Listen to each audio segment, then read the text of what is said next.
Welcome back to another UCL Fantasy video and podcast. This will be my team selection for Matchday 8, where we've got no substitutions and we can't change the captaincy, just like for the Champions League final in Matchday 17. This will make this a unique match day where every single game goes on at the same time. The deadline stream tomorrow will be chaotic. Be sure to tune in for that and check out all my other UCL Fantasy content. The chip strategy guide is still relevant at this point and will be very helpful for those that don't know when to use the Limitless and or wildcard. And there's also my best wildcard and Limitless team rolled into one for this week, because both the wildcard and Limitless will be the exact same in Matchday 8.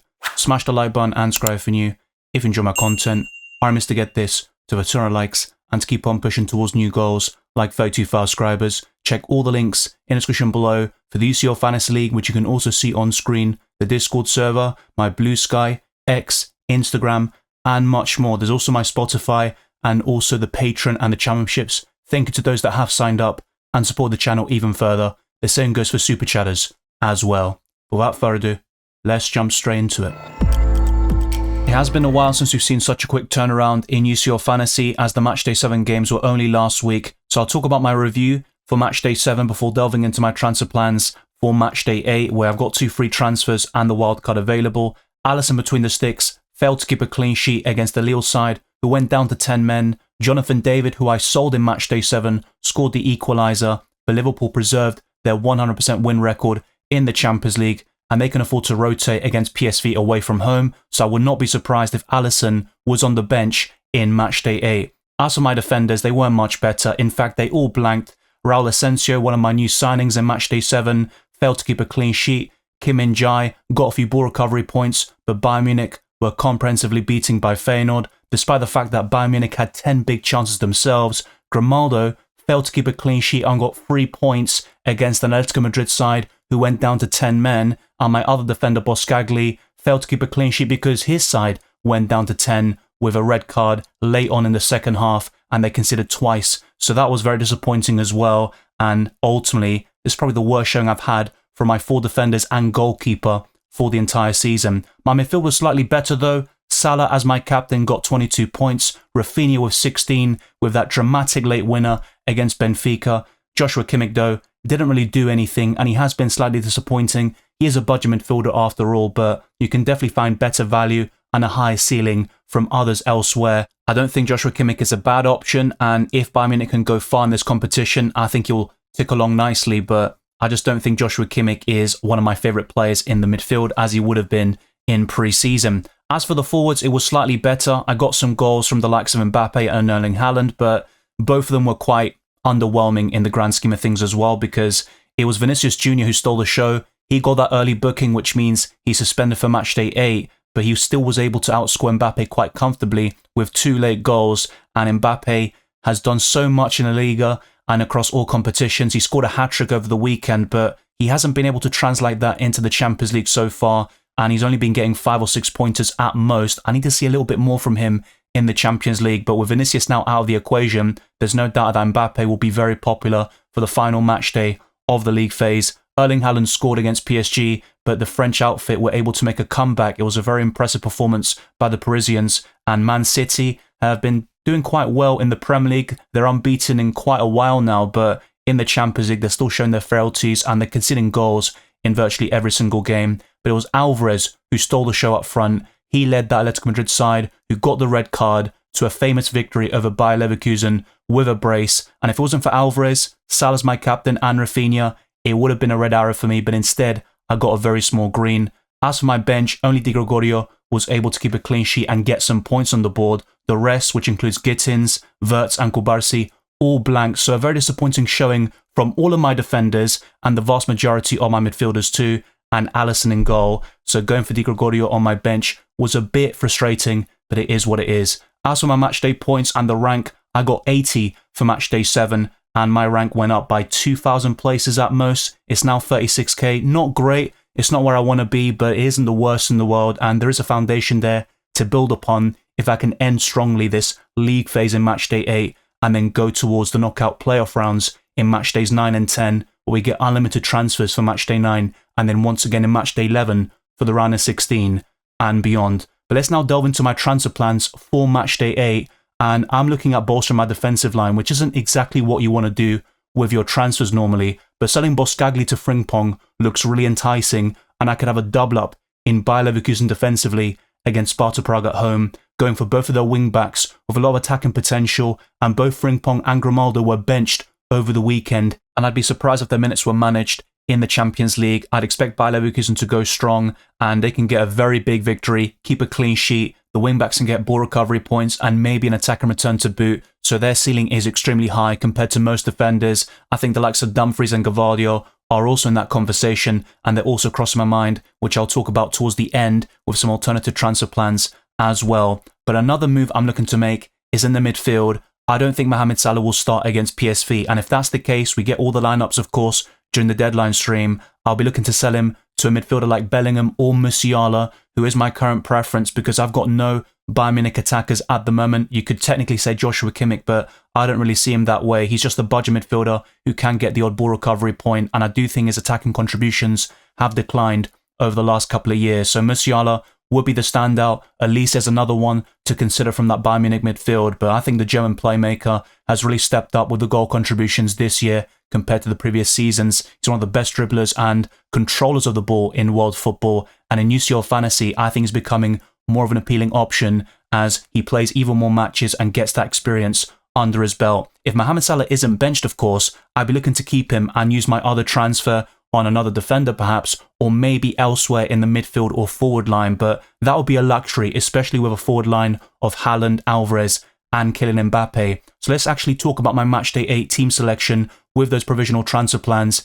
In goal, it's going to be a close one, and it ultimately depends on the lineups, but if Alisson starts, I would lean towards him over Di Gregorio, but I wouldn't rule out starting the Italian because Juventus host the Benfica side, who lost 3-1 to Casabia. There's a lot of pressure on their manager from the Benfica fans, and they of course lost to Barcelona 5-4 in one of the best Champions League matches of recent years. As for my backline, it's fairly solid on paper, with Kim Min-jae, Frimpong and Grimaldo, should I buy Frimpong in for Boskagli, and it could also be Kubarsi making way. It doesn't really matter at this point, but they've all got home fixtures, they're all very appealing, and you would expect a clean sheet for both Bayern Munich and Bayer Leverkusen on paper. And Kim Min-jae's got the ball recovery potential. He scored this weekend against Freiburg in a 2-1 win for the Bavarians, and Bayern Munich are going strong in the Bundesliga, but not so much in the Champions League. They need to win this game against Bratislava. They're going to go all out, and the likes of Kim Min-jae can still get a goal. He did it in the Champions League already this season against Shakhtar Donetsk, and both Frimpong and Grimaldo can score or assist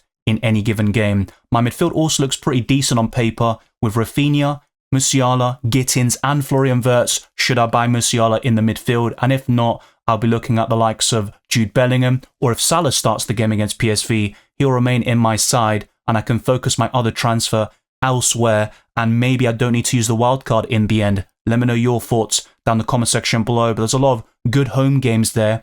The only one that's quite difficult is Atalanta, but Rafinha, with the form he's in, he's competing for that Ballon d'Or at the moment, and he's got a great Champions League record dating back to March in the last campaign. And as for my front three, I don't see any real need to change it. Mbappe, Haaland and Alvarez. If Vinicius Jr. was available, I would consider making that sort of switch and doubling up on Los Merengues offensively, but there's also Bellingham in the midfield to consider, who's been in brilliant form, and Vinicius of course is suspended after picking up his third yellow card of the Champions League campaign. My bench includes Di Gregorio, also Kimmich, Kubarsi and Asensio, and with substitutions not being a factor this week, as you can't make any subs or change the captaincy, it's all about your starting 11, and that's what makes the Limitless less appealing this week, and the reason why I discussed using it between match days 2 to 7 in my chip strategy guide. And if you still got it in your back pocket, I'd urge you to consider using it later in the season. I don't think the Limitless will really pay off in match day 8 in most scenarios. But with the captaincy, we can only pick one of them,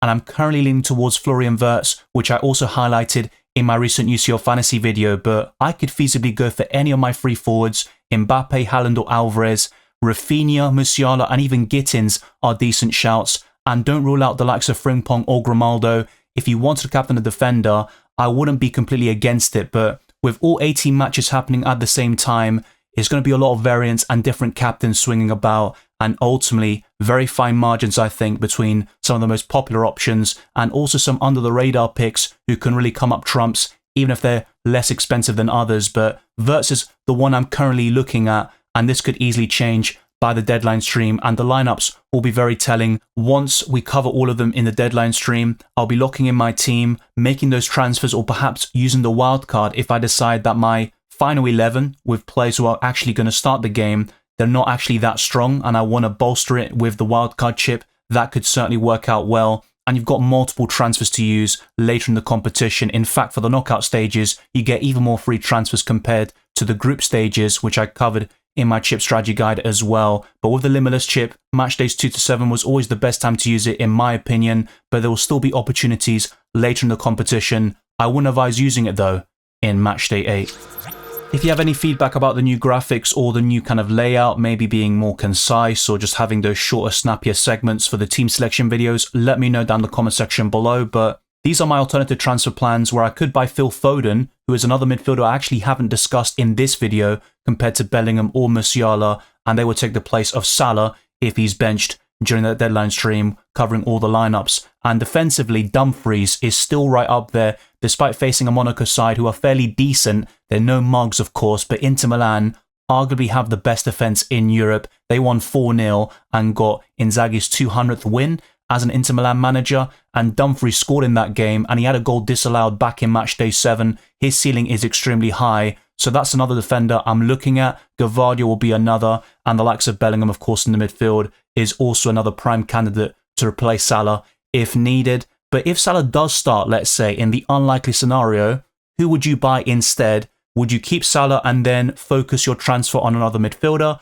or perhaps go to a forward transfer, go for Gyökeres or Guirassy? Although I don't really see myself wanting to sell one of Haaland, Alvarez or Mbappe, maybe I'll go for 2 defender moves or buy a different goalkeeper like Jan Sommer between the sticks and then go for Frimpong instead of Boskagli. That is something I'm also weighing up, and that's why nothing is locked in. The deadline stream will be very telling with those lineups because there could be some surprising rotations, maybe not as much as in previous seasons with the new format. But in UCL Fantasy, you can always be thrown a curveball with rotation, especially in the latter rounds of the league phase. But irrespective of what happens, it should be a great deadline stream on Wednesday.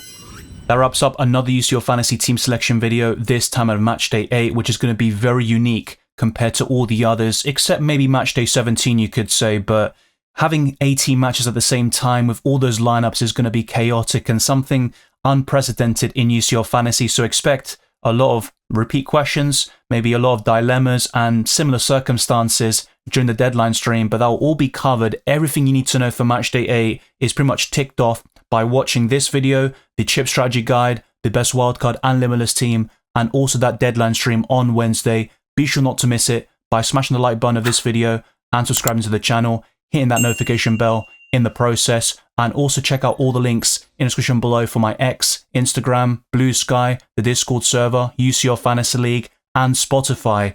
The same goes for my Patreon and the championships for early access to my videos, amongst my other perks. I wish you all the best of luck for match day 8 and the rest of the tournament, and I'll see you tomorrow for that deadline stream.